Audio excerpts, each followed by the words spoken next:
मित्रों, आप सभी का गृह मंत्रालय की इस प्रेस वार्ता में स्वागत है। मैं 31 मार्च 2026 के बाद पहली बार बस्तर में आया हूं। यहां मध्य क्षेत्रीय परिषद की 26वीं बैठक थी और कल से मैं यहां पर हूं। हर जगह पे बस्तर की जनता में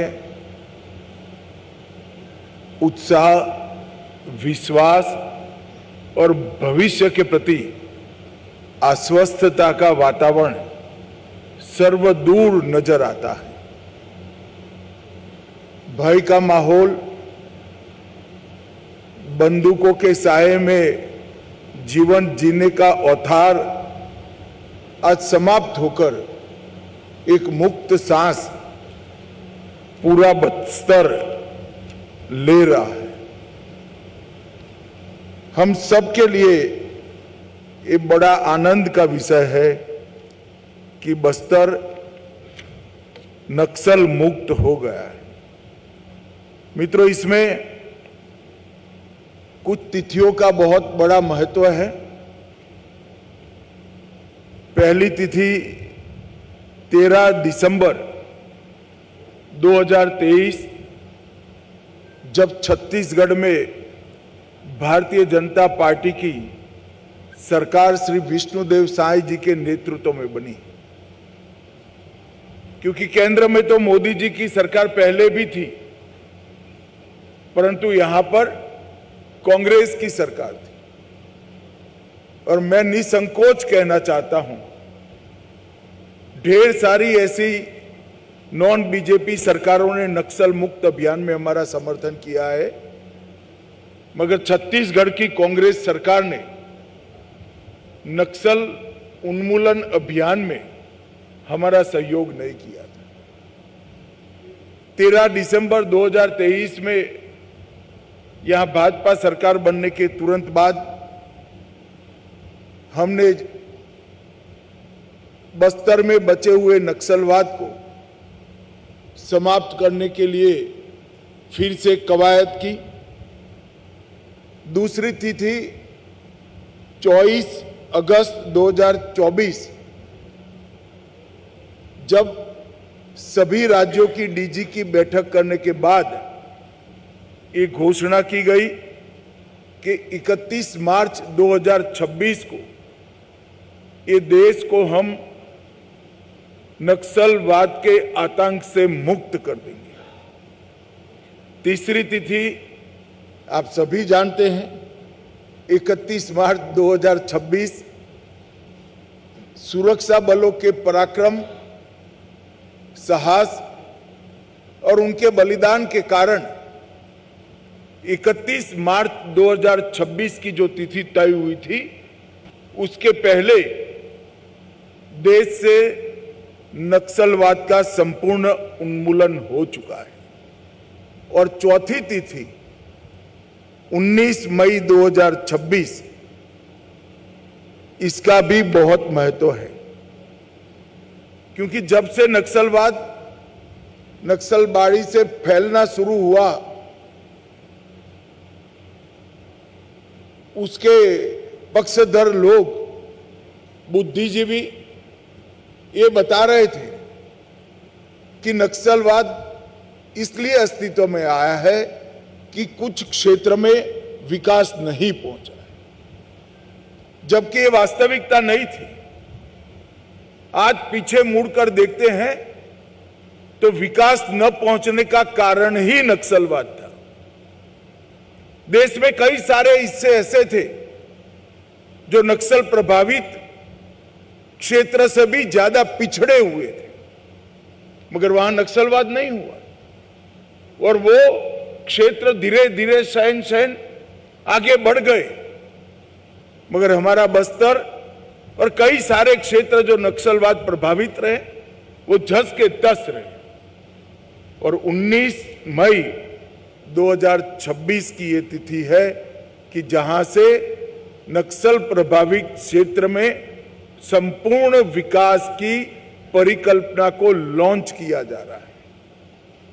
कल ही मैंने वीर शहीद गुंडाधुर सेवा डेरा का उद्घाटन किया है। वीर शहीद गुंडाधुर सेवा डेरा ये एक संकल्पना है। ये पूरे क्षेत्र को, केरल जितने बड़े भूभाग के बस्तर के 7 जिले को नक्सलवाद से मुक्त कराने के लिए भारत सरकार के गृह मंत्रालय के द्वारा यहां पर करीब करीब 200 सुरक्षा कैंप बनाए गए। वो कैंप में सीएपीएफ के जवान, डीआरजी के जवान, छत्तीसगढ़ पुलिस के जवान रहकर वो क्षेत्र की सुरक्षा की चिंता करते थे। मगर अब बस्तर नक्सल मुक्त हो गया है, तब हमने तय किया है कि प्रथम चरण में ये 200 कैंपों में से 70 कैंप, करीब करीब 1/3 कैंप को हम वीर शहीद गुंडाधुर सेवा डेरा में तब्दील करेंगे। क्या है वीर शहीद गुंडाधुर सेवा डेरा? ये वीर शहीद गुंडाधुर सेवा डेरा का काम है सरकार को गांव के दरवाजे तक ले जाना, सरकारी सुविधाओं को बस्तर के हर आदिवासी भाई बहन के घर के दरवाजे तक ले जाना। एक ही जगह पे ये सेवा डेरा में बैंकिंग की सुविधा होगी, आधार कार्ड भी बनेगा, सारी डिजिटल सेवाएं उपलब्ध होगी। कॉमन सर्विस सेंटर के माध्यम से 371 राज्य सरकार और केंद्र सरकार की योजनाओं का फायदा मिलेगा। बैंकिंग कॉरेस्पोंडेंट भी वहां उपस्थित होंगे, कौशल प्रशिक्षण भी होगा, जिसके माध्यम से रोजगारी के लिए सभी को तैयार किया जाएगा। स्वास्थ्य सेवाएं भी वहां पर उपलब्ध होगी, सस्ता अनाज की दुकान भी होगी, प्राथमिक शाला भी होगी, आंगनवाड़ी भी होगी। तो एक प्रकार से एक ही सेवा डेरे के अंदर विकास के सारे काम वहीं पर उपलब्ध हो जाएंगे।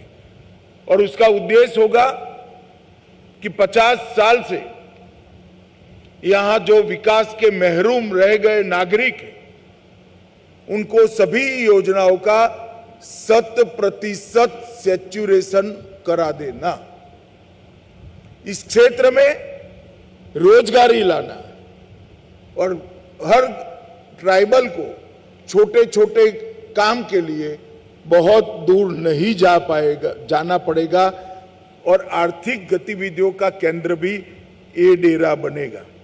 महिलाओं का आजीविका का साधन भी वहीं होगा। वहां सिलाई प्रशिक्षण, ढेकी चावल, इमली प्रोसेसिंग की इकाइयां जैसी कई सारी चीजों के लिए कौशल से युक्त आदिवासी माता बहनों को कराया जाएगा। अब विकास की भागीदारी महिलाओं की भी होगी। यहां पर पैक्स भी बनेगा, यहां पर गांव की डेयरी भी बनेगी और ये डेयरी में हर ट्राइबल महिला अपने पशु का दूध वहां पहुंचा पाएगी। यही सेवा डेरा का उपयोग कर हम बस्तर के हर आदिवासी नागरिक को एक गाय और एक भैंस देने वाले हैं, जिनके माध्यम से कोऑपरेटिव तरीके से वो अपना दूध पूरे भारत में मार्केटिंग कर पाएंगे। एनडीडीबी के साथ छत्तीसगढ़ सरकार ने एग्रीमेंट कर लिया है। हमारे उप मुख्यमंत्री गुजरात जाकर कोऑपरेटिव डेयरी का पूरा मॉडल समझकर आए हैं और आने वाले 6 माह में हम यहाँ पर बस्तर संभाग में डेयरी का एक बड़ा नेटवर्क बनाने जा रहे हैं। मित्रों, यहाँ जहाँ पहले बंदूक के संगीन के साए थे, वहाँ पर विकास पहुंच जाएगा। और ये युवाओं के लिए बहुत बड़ा संदेश है कि अब तक नक्सलवादियों के कारण, नक्सल आंदोलन के कारण ये पूरा क्षेत्र विकास से महरूम रह गया था। ना उनका राशन कार्ड मिला, ना उनको मुफ्त अनाज की योजना का फायदा मिला, ना 5 लाख तक का स्वास्थ्य का बीमा मिला, ना उनके धान को 3100 रुपया क्विंटल खरीदने की व्यवस्था की गई। रोजगारी का दूर दूर तक नामो निशान नहीं था। ना गांव में बिजली पहुंची, ना पानी पहुंचा, ना स्कूल पहुंची। ये सारी व्यवस्था ये डेरा के माध्यम से हम पूर्ण बस्तर में करने जा रहे हैं। और ये शहीद वीर गुंडाधुर सेवा डेरा, ये नक्सल प्रभावित बस्तर जो एक जमाने में था, वो नक्सल मुक्त विकसित बस्तर बनाने का एक बहुत बड़ा जरिया बनेगा। यहीं पर जंगल की वन उपजों को कोऑपरेटिव तरीके से प्रोसेस कर कर इसका मुनाफा भी हम पूरा का पूरा हम आदिवासियों तक हम पहुंचाएंगे। मित्रों, इसके पहले ही भारत सरकार ने नरेंद्र मोदी जी के मार्गदर्शन में बस्तर के विकास के लिए कई सारे काम कर चुके हैं।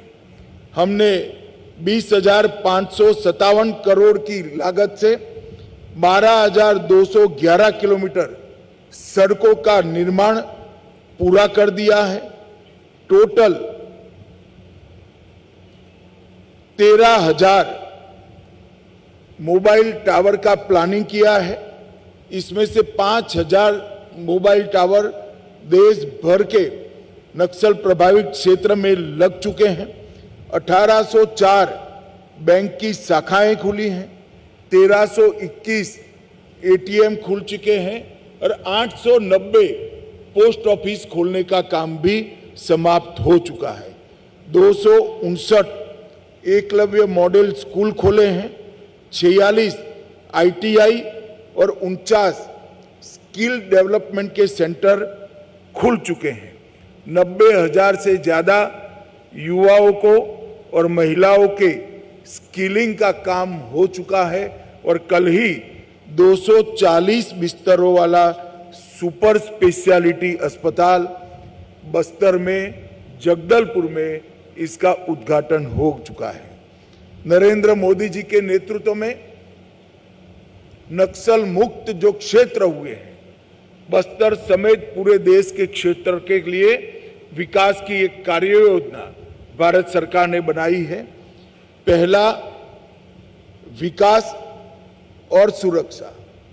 विकास की योजनाओं का संपूर्ण सैचुरेशन और सुरक्षा की संपूर्ण व्यवस्था। दूसरा, युवा और महिलाओं के लिए भविष्य उन्मुख सशक्तिकरण का एक वैज्ञानिक कार्यक्रम। और तीसरा, जनजातीय संस्कृति और परंपराओं को बचाते हुए, आगे बढ़ाते हुए यहाँ की संस्कृति का संरक्षण और संवर्धन। आज मैं इस प्रेस वार्ता के माध्यम से देश को बताना चाहता हूं कि हमने यहाँ बस्तर पंडुम की शुरुआत की। मोदी जी ने एक प्रेरणा दी थी कि आदिवासी संस्कृति को बचाने के लिए भी पुरुषार्थ किया जाए, योजना बनाई जाए। ये बस्तर पंडुम के अंदर आदिवासी नृत्य, गीत, भाषा, वेशभूषा, व्यंजन, ये सभी प्रकार की यहाँ की संस्कृति को हस्तशिल्प समेत ये बस्तर पंडुम में एक बड़ा प्लेटफॉर्म दिया गया है। और मैं यहाँ आया था 1 साल पहले, 45,000 लोगों ने बस्तर पंडुम में हिस्सा लेकर इस सभी गतिविधियों को आगे बढ़ाया है।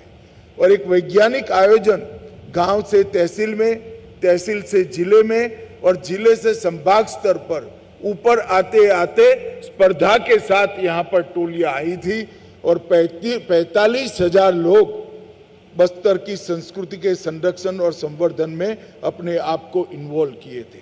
इसी प्रकार से 2 बस्तर ओलंपिक हमारे आयोजित हो चुके हैं। अंतिम बस्तर ओलंपिक के समारोह में मैं आया था। 3,94,000, मैं फिर से रिपीट करना चाहूंगा, 3,94,000 खिलाड़ियों ने बस्तर संभाग में बस्तर ओलंपिक में हिस्सा लिया था। और उसमें एक बहुत बड़ी टोली पुनर्वास स्वीकारे हुए हमारे सरेंडर नक्सल भाइयों बहनों की भी थी और सबसे अच्छा परफॉर्मेंस उन्होंने किया था। नरेंद्र मोदी जी ने पूरे नक्सल मुक्त क्षेत्र के लिए एक लक्ष्य तय किया है कि सुरक्षा से विश्वास की यात्रा पूरी करनी है, विश्वास से विकास की यात्रा पूरी करनी है, विकास से समृद्धि की यात्रा और समृद्धि से संतृप्ति तक की यात्रा आने वाले 5 साल में पूरी करनी है। गृह मंत्रालय ने इसका एक वैज्ञानिक रोड मैप बनाया है और भले विजय भाई ने शुरुआत में कहा कि बस्तर नक्सल मुक्त हो गया है, मैं ऐसा मानता हूं कि सुरक्षा से विश्वास, विश्वास से विकास, विकास से समृद्धि और समृद्धि से संतृप्ति की यात्रा जब समाप्त होगी तभी बस्तर को नक्सल मुक्त माना जाएगा। और यहां से देश भर के माओवादी विचारधारा के अनुयायियों को हम एक संदेश देना चाहते हैं, हिंसा किसी भी बात का समाधान नहीं। लोकतांत्रिक मूल्य, परस्पर सहयोग और विकास की अवधारणा ही व्यक्ति के विकास का आधार बन सकते हैं। हिंसा से किसी का विकास नहीं हो सकता, न व्यक्ति का, न गांव का, न क्षेत्र का। और ये हमने आगे देखा है। नक्सलवाद गरीबी के कारण फैला था, वो भ्रांति को दूर करने का काम शहीद वीर गुंडा दूर सेवा डेरा करेगा, ऐसा मेरा पूरा विश्वास है। जब एक क्षेत्र पूरा विकसित होगा तब यहां से दुनिया भर में संदेश जाएगा कि यहां स्कूल इसलिए नहीं बने क्योंकि नक्सलियों ने स्कूल तोड़े थे। यहां सड़कें इसलिए नहीं बनी कि नक्सलियों ने इसमें विघ्न डाला था। यहां अस्पताल इसलिए नहीं चले कि उन्होंने अस्पताल के कर्मियों को मार डाला था। और यहां बैंक इसलिए नहीं आए कि नक्सलियों ने बैंकों को लूटकर बंद कराने का काम किया था। ये बस्तर का शहीद वीर गुंडा दूर सेवा डेरा का प्रयोग ये देश भर में जो हथियार लेकर विकास का रास्ता तराश रहे हैं उनके लिए एक विकास का लोकतांत्रिक मॉडल भारत की ओर से पेश किया जाएगा, इसका मुझे भरोसा है। मैं अंत में बस्तर के सभी नागरिकों को भारत सरकार और देश के प्रधानमंत्री नरेंद्र मोदी जी की ओर से भरोसा दिलाना चाहता हूं कि अब भय से जीने की जरूरत नहीं है। यहां नया सूर्योदय हो चुका है। भले आजादी के इतने साल बाद ही अब विकास का रास्ता प्रशस्त हो रहा है। यहां के आदिवासी युवा और महिला विश्वास के साथ आगे बढ़े। भारत सरकार और छत्तीसगढ़ सरकार आपके साथ है।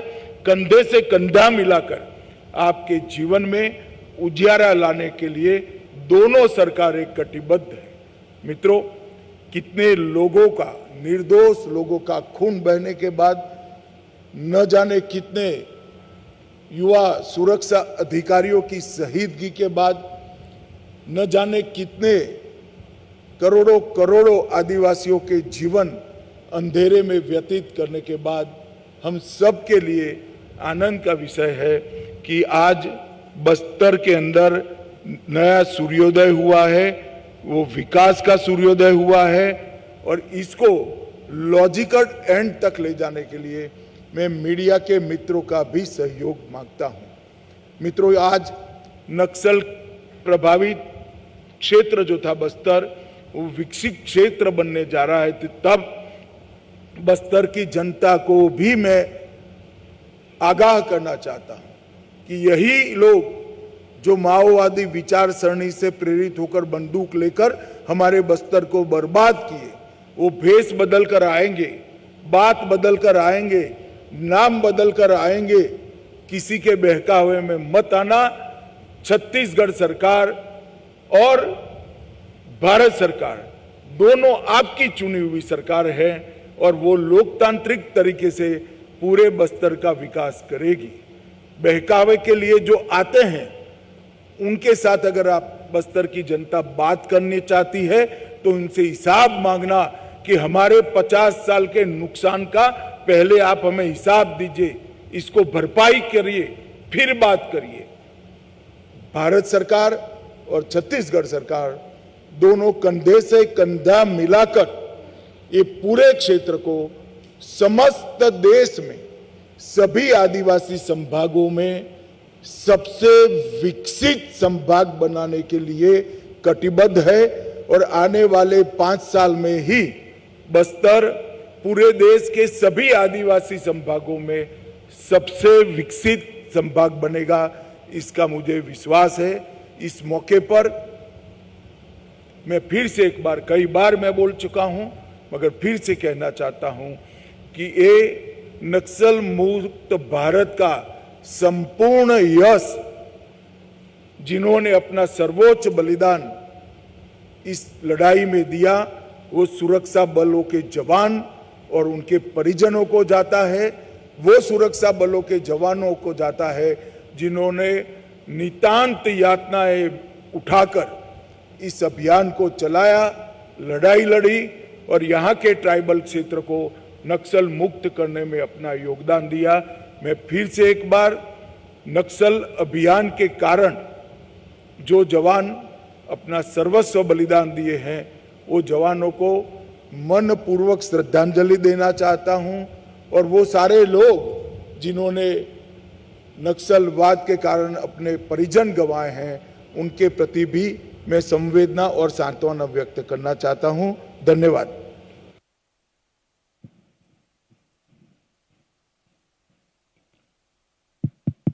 पीछे पीछे मेरा एक सवाल है। बचपन से हम ये सुनते आए हैं कि बस्तर के लिए दिल्ली से इतना पैसा चला है कि हर आदिवासी के घर में एक मारुति कार हो सकती थी।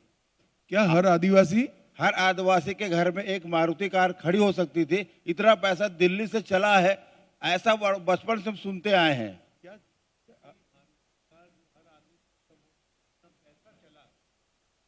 मैं ये कहना चाहता हूं, नहीं, ऐसा नहीं है। यहां इस तरह की परिस्थिति ही नहीं थी कि विकास हो पाए। अब रोड बन गया, अस्पताल बन गया, मोबाइल टावर आ गए, गांव में पानी पहुंचने लगा है, स्कूल पहुंचने लगा है और स्किलिंग भी हो रहा है, तो समृद्धि अपने आप आएगी। सरकार मारुति गाड़ी नहीं भेज सकती, सरकार व्यक्ति को इसके योग्य बना सकती है जो अपनी मारुति खरीद पाए, वो हम सुनिश्चित करेंगे। बस्तर मुक्त, धन्यवाद, हो गया बेटी। बस्तर नक्सल मुक्त तो हम हो गया। विवाद नहीं कर सकते भैया, सवाल जवाब कर। आगे बढ़े सर। बस्तर नक्सल मुक्त हुआ, इसके लिए आपको सरकार को बधाई। आपने बस्तर को सर्वश्रेष्ठ बस्तर बनाने की दिशा में जो 2030 का जो विजन दिया है, उस विजन के तहत कल माननीय मुख्यमंत्री 31 का 5 साल, हम 26 में है, 31 में होगा। ठीक है, नहीं, कल माननीय मुख्यमंत्री जी ने एक बात कही कि बस्तर में औद्योगिकरण नहीं होगा, कृषि आधारित विकास हम करेंगे। ऐसे में बस्तर के विकास का मॉडल आप क्या वो कर रहे हैं और बस्तर के लोग कैसे? आज मैं आपके सामने शहीद गुंडादूर सेवा डेरा का परिचय करने के लिए हूं। यहाँ के ग्रामीणों को, यहाँ के आदिवासी भाइयों बहनों को सक्षम बनाकर उनका स्किल डेवलपमेंट कर स्वरोजगारी और डेयरी के माध्यम से समृद्ध कराने की हमारी ये योजना है। इसका परिचय कराने के लिए मैं आया हूं। जैसे जैसे समय आगे बढ़ेगा हम आगे की चीजें भी बताते जाएंगे।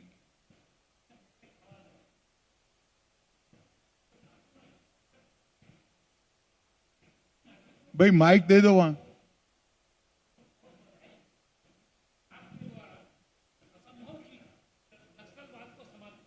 आपको कोटि कोटि साधुवाद। मेरा एक सवाल है कल आपने जो बादल में एक बहुत बड़ा बात कही थी कि विकसित भारत बिना विकसित बस्तर के संभव नहीं है। तो मेरा सवाल यह है मान्यवर, बिना यात्री निलक सुविधा के बस्तर में कैसा विकास की कल्पना करते हैं? क्योंकि हम बस्तरवासी आज आजाद भारत के पहले या बाद से अभी तक रायपुर ट्रेल में नहीं चल पा रहे हैं। इस संबंध में आप क्या कहना चाहेंगे और भारत सरकार क्या प्रयास करेगी? देखिए एक ऐसे क्षेत्र के विकास की कार्ययोजना बनाने के लिए हम आगे बढ़े हैं जो बाकी के देश के हिस्सों से लगभग 30-40 साल विकास की रेस में पिछड़ गया है। यहां अभी हम सभी ग्रामीणों को सशक्तिकरण करेंगे, इंफ्रास्ट्रक्चर भी खड़ा करने का काम साइमल्टेनियसली हमने शुरू कर दिया है। यहाँ इरिगेशन की योजनाओं का भी डिजाइन हो रहा है, रेलवे भी पहुंच रही है और साथ में एक बार ये पहला चरण समाप्त होने के बाद बस्तर के संपूर्ण विकास की भी कार्ययोजना हम बनाएंगे। परंतु मैं इतना सुनिश्चित करना चाहता हूं कि बस्तर का हर नागरिक की अभी जो एवरेज आय है उसको कम से कम हम 5 साल में 6 गुना करने का काम करेंगे। इसमें कोई संशय रखने की जरूरत नहीं और इसका वैज्ञानिक आयोजन हमारे साथ उपलब्ध है। सर नमस्कार, मेरा नाम नरेश है। सर मैं जानना चाहता हूं, सर आपने एक मॉडल बताया कि सहकारिता के माध्यम से ये समृद्धि पहुंचेगी गांव तक, एक भैंस और एक गाय और अन्य चीजें की जाएंगी वन उत्पाद से संबंधित। क्या विशेष पैकेज का भी प्रावधान है? और जो रोजगार है क्या सहकारिता में पैकेज नहीं होता, सहकारिता अपने आप में पैकेज है। सब लोग परिश्रम करके सम्मान के साथ कमाते हैं जी। इसके अलावा क्या विशेष पैकेज? धन्यवाद।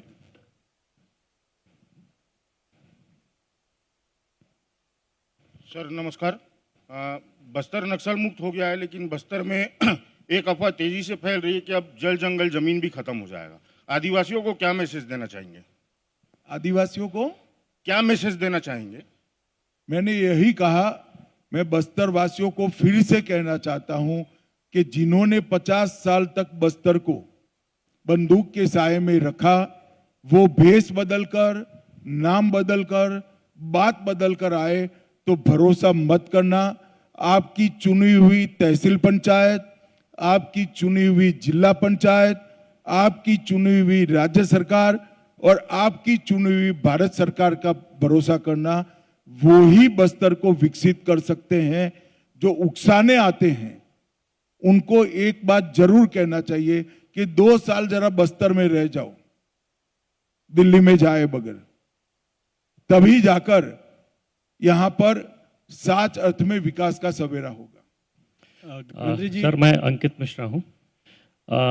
अभी जो नक्सलियों ने जो पुनर्वास किया है, आने वाले समय में इनको लेकर के क्या तैयारियां हैं कि दोबारा जो है वो फिर से नक्सलवाद के रास्ते पे ना जाए, इनको भरोसे में लिया जा सके? देखिए, पुनर्वास किए हुए सारे नक्सली भाइयों बहनों के लिए भारत सरकार ने 20 करोड़ रुपया खर्च कर एक सेंटर बनाया है, जहां अभी उनका स्किलिंग भी हो रहा है। जो निरक्षर है उनकी पढ़ाई लिखाई भी हो रही है, साइकोलॉजिकल मैपिंग होकर एक नया विश्वास बढ़ने का साइकोलॉजिकल ट्रीटमेंट भी हम उनको दे रहे हैं और आने वाले समय में वो अपने परिवार के साथ सम्मान के साथ रहे, इस प्रकार की पूरी ट्रेनिंग करने की व्यवस्था छत्तीसगढ़ सरकार और भारत सरकार ने की है। एक बहुत बड़ा प्रोजेक्ट है और मैं मानता हूं कि जिनको स्कूल से नक्सली उठा गए और वो नक्सलवादी बने, इसका कोई दोष नहीं है, वो तो विक्टिम थे। जिन्होंने हथियार डाल दिए उनको पूरा अधिकार है सिस्टम के अंदर पुनः प्रस्तापित होकर सम्मान के साथ जीने का।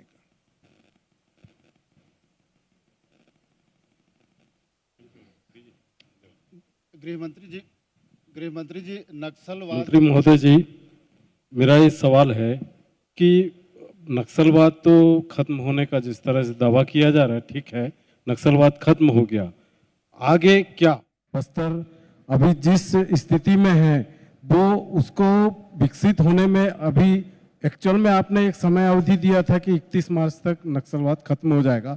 अब हमारा ये सवाल है कि अब कब तक आपका ध्यान कहीं बाहर था, मैं पहले कह चुका हूं, फिर से बता देता हूं, 2031 तक। 2000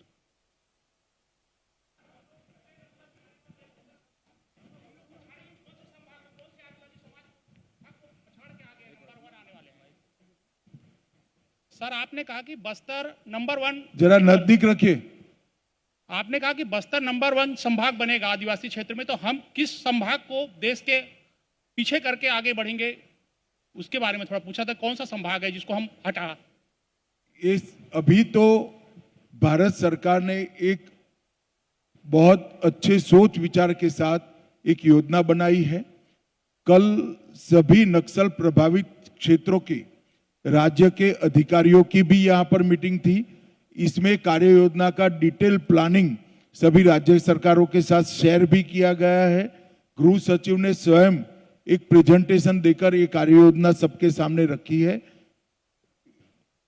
अभी बस्तर का जहां तक सवाल है, शहीद वीर गुंडादुर सेवा डेरा से हम शुरुआत करेंगे और विकास के लिए जो कुछ भी जरूरी है वो सभी चीजें एक के बाद एक इसके अंदर जोड़ते जाएंगे। अभी सबसे बड़ी जरूरियात है लोगों को सरकार की सारी योजनाओं का लाभ मिले, 100% सैचुरेशन तक पहुंचे, स्किलिंग हो, कोऑपरेटिव के माध्यम से उनकी आय को बढ़ाया जाए और फिर संपूर्ण विकास की दिशा में भी हम आगे बढ़ेंगे। सर आपने कहा बस्तर बदल रहा है, बस्तर के युवाओं के भविष्य के लिए केंद्र सरकार का सबसे बड़ा विजन क्या रहेगा सर? अब मैं किस तरह से आपको समझाऊं वो मालूम नहीं पड़ा, शायद मेरे समझाने में ही क्षति होगी। अभी मैंने जो कहा है वो ही केंद्र सरकार की कार्य योजना है। Sir this is Rajneesh from ANI। Sir जैसे कल आपने बोला था कि यहाँ पे एम्प्लॉयमेंट जनरेशन के लिए ओपनिंग की जाएंगी, लोगों को एम्प्लॉयमेंट ओपनिंग की जाएंगी कि लोगों को अगर प्रॉपर एजुकेशन मिलने के बाद अगर वो अप्लाई करते हैं तो उनको कुछ छूट मिलेगा एम्प्लॉयमेंट में यहाँ पे, तो उसके लिए क्या रणनीति बनाई गई है और खास तौर पे स्पोर्ट्स फैसिलिटीज किस तरह से यहाँ पे डेवलप की जाएंगी? देखिए अब मुझे लगता है कि सवाल समाप्त हो गए, एक ही सवाल घूम कर सब पूछ रहे हैं। अभी स्किलिंग के माध्यम से स्वरोजगार, एजुकेशन के माध्यम से सरकार में नौकरियां, एजुकेशन के माध्यम से प्राइवेट नौकरी में के लिए उसको लायक बनाना और स्किलिंग के माध्यम से ही प्राइवेट नौकरी के लिए उसको लायक बनाना और कोऑपरेटिव के माध्यम से किसान और महिला दोनों को रोजगारी के साथ जोड़ना। ये एक शुरुआती कार्य योजना है। पहला चरण समाप्त होने के तुरंत बाद हम आगे का रोड मैप लेकर भी आएंगे। चलिए आप सभी का बहुत बहुत धन्यवाद। पहले तो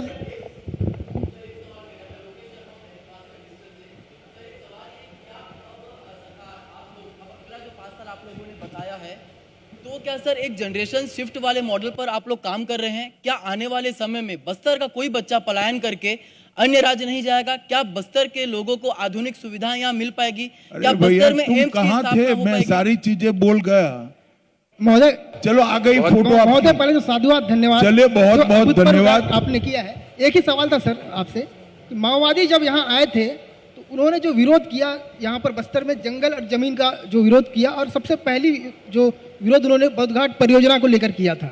उनका सबसे पहली विरोध जो आया था बोधघाट परियोजना उसको लेकर आया था, और 40 साल से जो परियोजना बंद पड़ी। बोधघाट परियोजना नहीं, मगर उसका तो परिणाम देख लिया ना, खेती अच्छी हुई ना जीवन अच्छा हुआ। मैं नहीं मानता आदिवासी अब ऐसी चीजों के साथ जुड़े। कल मुख्यमंत्री जी ने 2 भाई ऐसा है कि आपने तय किया है कि चीजों को पटरी पर न चढ़ने देना, तो मुझे क्षमा कर दो। आप आपका काम करते रहो, मैं मेरा काम हो गया। मैं समझ गया आप क्या पूछना चाहते हो। बहुत आभार आप सभी लोगों का। मैं माननीय मुख्यमंत्री जी से आग्रह करता हूं, आज के प्रेस कॉन्फ्रेंस में धन्यवाद हम लोगों के बीच विराजमान हमारे देश के यशस्वी गृह एवं सहकारिता मंत्री श्रीमान अमित शाह जी, हमारे